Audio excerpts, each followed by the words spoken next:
If you download a massive complex piece of software today, your computer automatically runs a hidden test right when the transfer finishes. Right. The checksum. Exactly. It's called the checksum. It basically checks a long cryptographic string of characters against the original file. Mm-hmm. And if even a single byte of data was corrupted or altered or hacked during the download, the checksum fails. The whole system just rejects the file. Yeah, it is the ultimate verification protocol. But what if I told you that this exact same concept, like a literal systemic checksum, was engineered into an ancient sacred text over 1,000 years ago? I mean, it sounds like science fiction when you frame it that way. It totally does. Yeah. But specifically to test the structural integrity of human leaders. Yeah, and if you look at the source material we are diving into today, that is precisely what is happening. Right. So welcome to today's deep dive. We are looking at J.R. Ahmed's book, The Algebra of Revelation. And what Ahmed does here is fascinating. He takes the Quran, specifically a chapter titled with just a single disconnected Arabic letter, the letter Ad, and reads it through this incredibly rigorous computational lens. Which is wild. And to understand why a textual checksum is even necessary in the first place, you have to understand what it's protecting against. Yes, the antagonist of the text. Right. And the antagonist isn't a person. It's a structural state called Ṣidq. Ṣidq, exactly. If you were to translate Ṣidq into pure audio, it wouldn't just be loud. It would be like pure, unadulterated audio chaos. Just discordant, screeching cacophony. Yeah.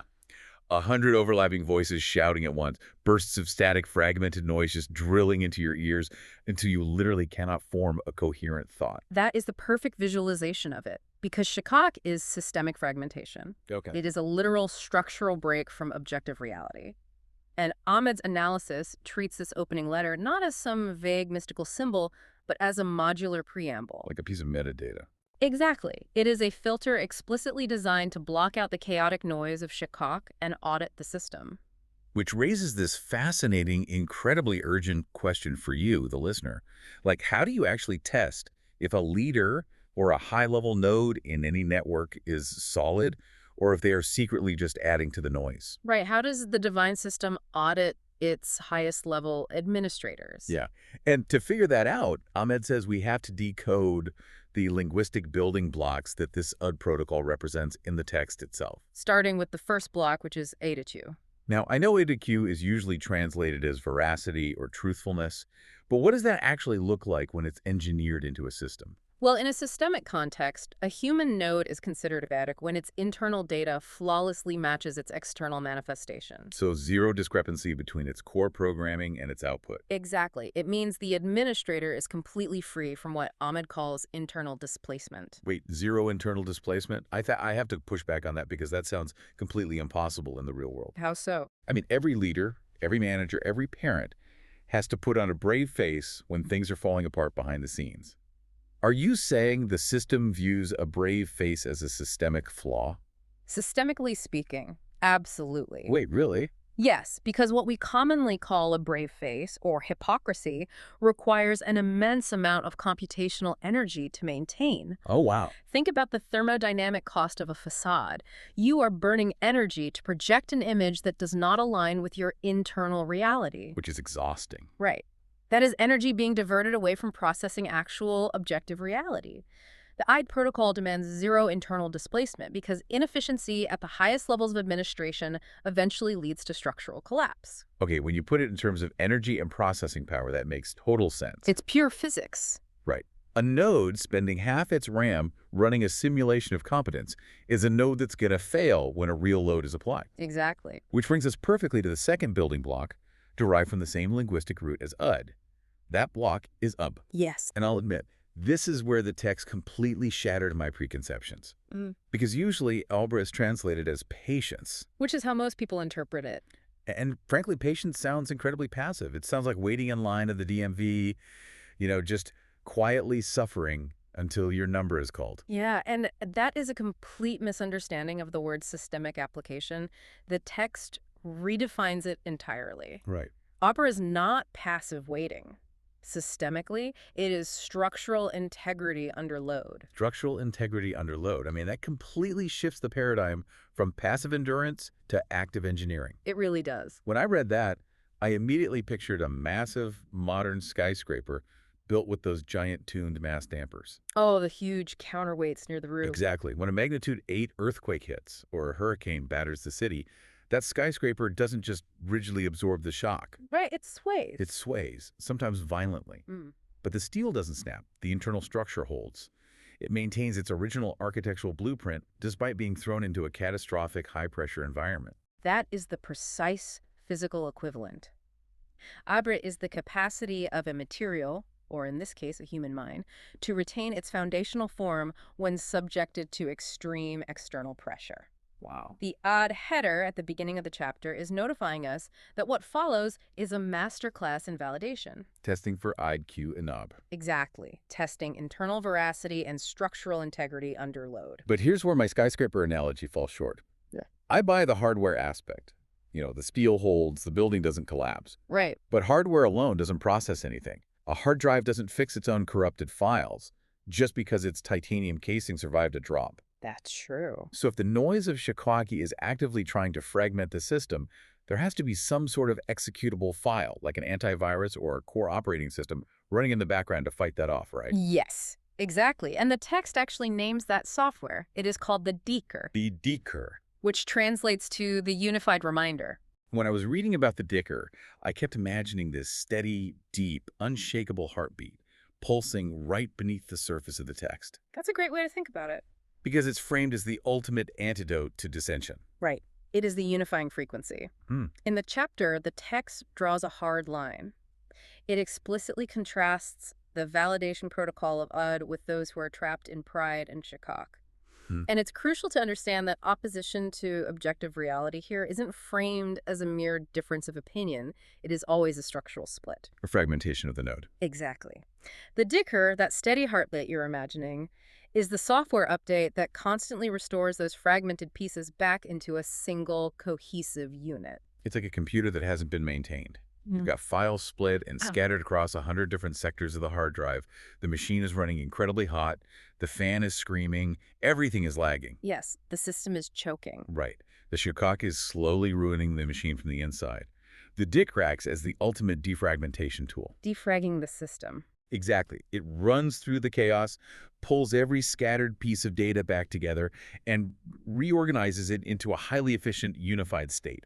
And if we zoom out to the macro level, this actually touches on a fundamental law of physics and logic presented in the text. Ahmed makes this brilliant cross-reference to Surah 21, verse 22. It essentially states, had there been gods besides Allah, the heavens and earth both would have been ruined. Which sounds like theology, but It's a statement of pure systemic logic. Multiplicity of command, divided focus, a fragmented core programming, these inherently cause systemic ruin. Yeah, you cannot have two competing operating systems trying to dictate the voltage on the same motherboard. The system will just fry. Exactly.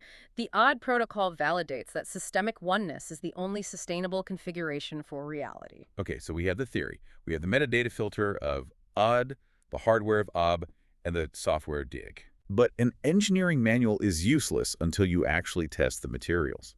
And the text doesn't leave us hanging. It gives us an incredibly intense, almost breathless series of systemic audits. Yes, it really does. We get to see how the divine system actually stress tests its nodes in real time. It presents a modular study in the calibration of power, auditing 3 specific high-level administrators. Right?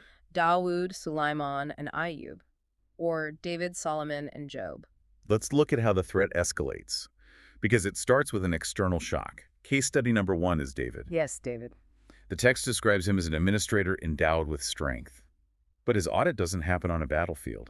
It happens when he is secure in his inner sanctum through a sudden, highly unexpected data injection. David is completely isolated, relying on his secure domain, when suddenly 2 litigants completely bypass his royal security. Just jump right over. Right over his wall, and they demand he judge their dispute right then and there. Which is completely wild. 2 random guys climbing over a king's wall is essentially a divine pop quiz. It's a targeted ambush on his logic. It is a judicial stress test. The sheer suddenness of it, the blatant breach of protocol.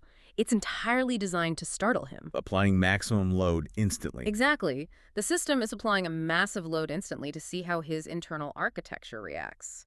The Ode protocol is auditing whether David, in a moment of surprise and potential physical threat, judges by his personal impulse. Fear, emotion. Right, which the text calls al-hawa, or if he can maintain his connection to objective reality, al-haq. It reminds me of a high-frequency trading algorithm on Wall Street. Ah, how so? When there's a sudden, unprecedented market shock like a massive flash crash, the algorithm is audited on whether it panics and deviates from its core programming, dumping stocks on impulse, or if it processes the sudden shock calmly, maintaining its objective parameters despite the chaos. That is a brilliant analogy.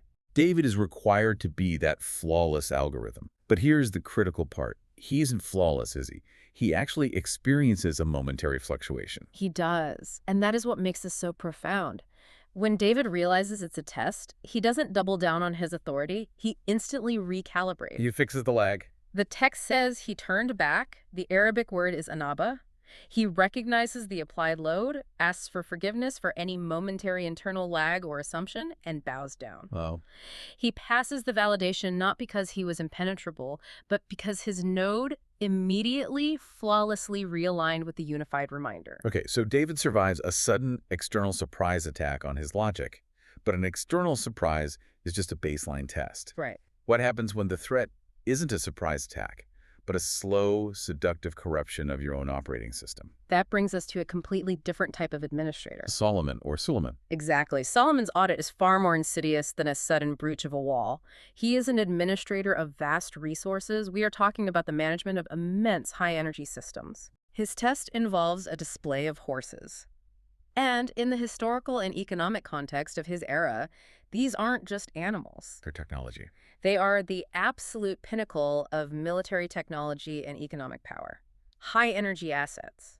Right, and the text notes that he becomes so engrossed in the sheer beauty and power of these assets that he is momentarily distracted from the reminder. The sun starts to set, and he realizes he missed his calibration window. The audit here is testing resource management under extreme gravitational pull. It tests whether the administrator begins to view the wealth, the military might, and the technology as the source of their strength, rather than merely tools provided by the source. Which is so common. It is the most common point of failure for high-level nodes. Yeah. They fall in love with the machinery of power. It's like a brilliant engineer who builds a nuclear reactor but becomes so obsessed with the glowing blue light of the radiation that they forget to manage the cooling rods. Yes, and the whole thing melts down. The assets blind them to the reality of the system. But Solomon catches himself. He realizes the high-energy system is corrupting his focus. And then he does something that honestly baffled me when I first read it. You're talking about his request. Yes. After realizing he was distracted by his current power, Solomon asks for a kingdom such as shall not belong to anyone after me. Right. When I read that, I thought, wait, isn't that just a massive ego trip? Like, oh, I messed up and got distracted by my cavalry, so please give me the biggest kingdom in the history of the world. It sounds totally counterintuitive. How is that a calibrated node? How does he pass the checksum? It looks exactly like an ego grab until you view it through the strict parameters of the UD protocol. Solomon has just realized that physical assets are utterly meaningless, even dangerous, if they aren't seamlessly tied to the unified reminder. Okay. His request for an unprecedented kingdom is actually a desire for a unique systemic configuration. He is asking to be placed in an environment of maximum possible power, specifically to prove that it can be perfectly aligned with the divine decree without causing internal fragmentation. Oh, I see. So it's not about hoarding wealth. It's a stress test. Yeah. He wants to prove that the software of the decar can handle the absolute maximum processing load like the highest energy state possible without crashing the node. Precisely. He wants to master the highest energy system possible without losing his checksum.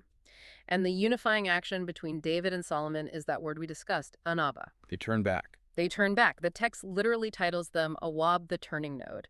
The divine system doesn't demand that nodes never encounter friction or never experience a momentary lag in processing. That would be impossible. Right. It demands that they possess the hypervigilance to instantly detect a deviation and turn back to the baseline. So if external shocks with David, and you have the slow corruption of resource management with Solomon, but there's a third level. The ultimate nightmare scenario. Exactly.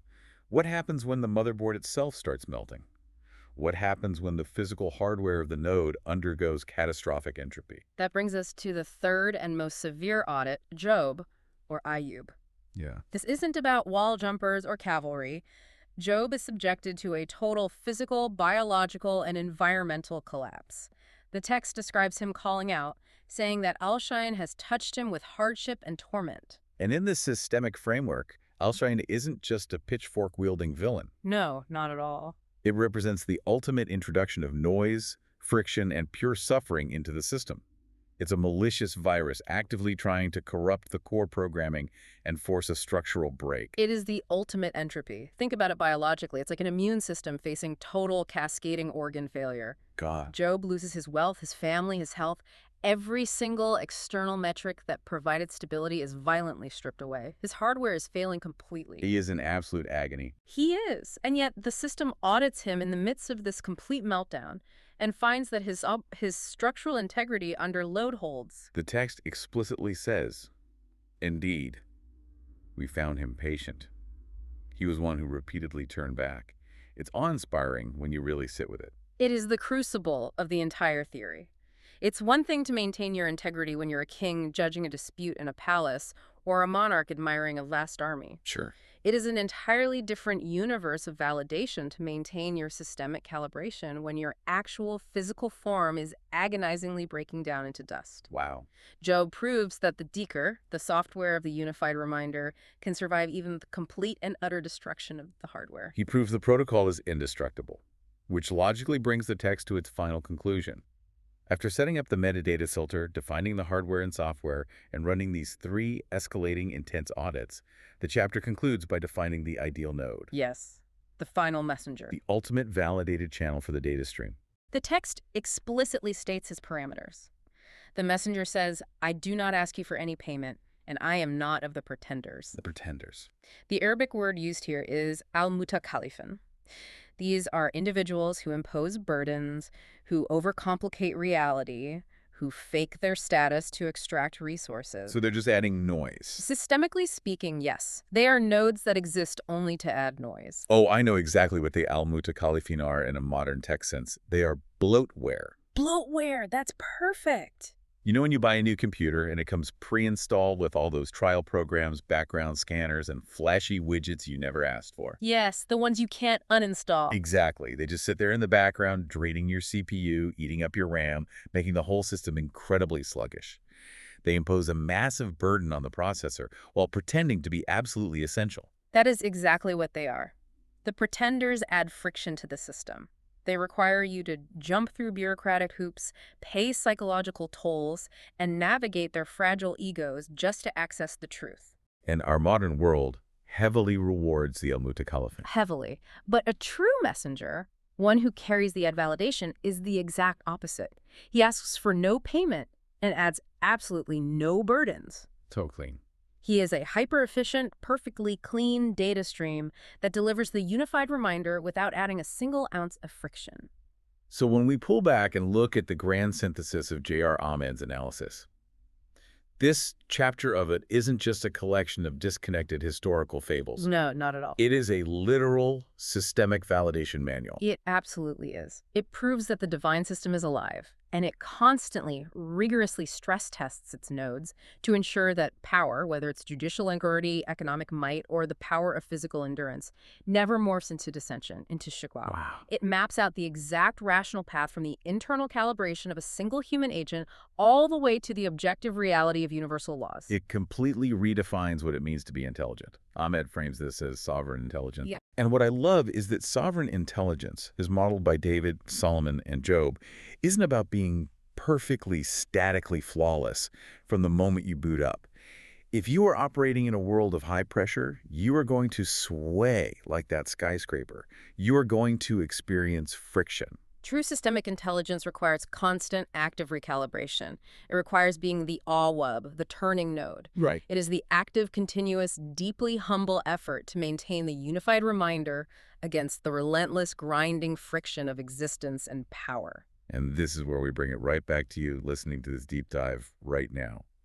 You might not be a king dealing with wall jumpers or managing a massive military-industrial complex of high-energy assets or suffering total environmental collapse like Job. But you are a node. Exactly. You're an administrator in your own complex system. Your work, your family, your community, your personal bandwidth. And just like those historical nodes, you are constantly being subjected to friction events and systemic audits, usually when you are completely off guard. Always when you're off guard. The traffic jam when you're late, the sudden financial shock, the deeply unfair criticism from a colleague. These aren't just random annoyances. In this framework, they are applied loads. They are testing your UB. Exactly. But as we wrap up, I want to leave you with a completely different angle on this to mull over. We've spent this whole time talking about how to maintain your own structural integrity, how to pass your own checksum. But it leaves us with a terrifying, fascinating question. Oh, what's that? If Ṣidq, that chaotic noise and fragmentation, operates like a virus in a network, is it contagious? Oh, wow.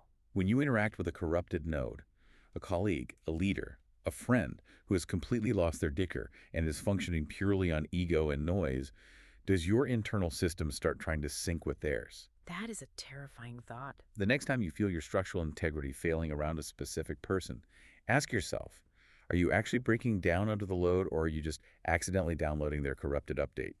Keep your filter on. Until next time.